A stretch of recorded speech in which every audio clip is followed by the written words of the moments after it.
From Washington, this is VOA News. The United States says airstrikes have killed 3 Islamic State militant leaders, and Boko Haram militants killed dozens and kidnapped many more in a raid on a Nigerian village. I'm Michael Lipin. A U.S. official says 3 top Islamic State leaders have been killed in a series of targeted airstrikes in Iraq. The official said Thursday the recent killings, conducted between mid-November and early December, will reduce the militant group's ability to command and control areas that it occupies in Iraq and Syria. The Islamic State officials were identified as Haji Mutazz, administrative deputy in Iraq to IS leader Abu Bakr al Baghdadi, and Abd al Basit, the IS military emir in Iraq, both described as high-ranking IS members, as well as Radwin Talib, a mid-level official serving as the IS emir of Mosul. The news came as U.S. military officials said more than 1,300 airstrikes and a stronger Iraqi security force is having a significant effect on the ability of the Islamic State group to operate in Iraq. Well, local residents and officials in northeastern Nigeria say suspected members of the Boko Haram militant group have killed 32 people and kidnapped more than 100 others in a raid on the village of Gumsuri.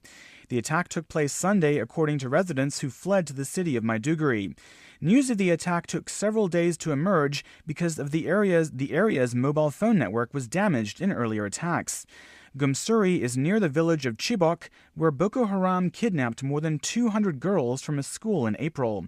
CNN television quotes a Gumsuri resident as saying gunmen approached the village from 2 directions, firing heavy machine guns and torching homes with gasoline. You're listening to VOA News. The United States says it's possible that Cuban President Raul Castro could someday visit the White House to meet with President Barack Obama. White House spokesman Josh Earnest told reporters on Thursday that such a meeting cannot be ruled out. The previous day, Mr. Obama and Mr. Castro announced a deal to normalize relations between their countries after half a century of hostility that grew out of the Cold War. As part of that normalization, U.S. Assistant Secretary of State for Western Hemisphere Affairs, Roberta Jacobson, will hold high-level talks with the Cuban government in Havana next month. VOA State Department correspondent Pam Dawkins has more. Assistant Secretary Jacobson says she will travel to Havana for the talks, which she expects will take place in late January. She says a meeting that was originally a periodic review of Cuba-U.S. migration will now include talks on restoring diplomatic relations. She says the first step in the process has already occurred. The U.S. and Cuba have agreed to begin the work on restoring ties. We can do that via an exchange of letters or of notes. It doesn't require a formal sort of legal treaty or agreement. She says U.S. diplomats in Cuba would transition from being under Swiss protection. It requires us also terminating the 53-year agreement that we've had with the Swiss government as our protecting power. And the same for the Cubans. Also, the U.S. will begin a review of Cuba's designation as a state sponsor of terrorism. Pam Dawkins, VOA News, the State Department. Russian President Vladimir Putin said Thursday he's confident that his country's struggling economy will rebound within 2 years and that the ruble will stabilize after the currency's dramatic fall in value, but he offered no new remedies for his crisis.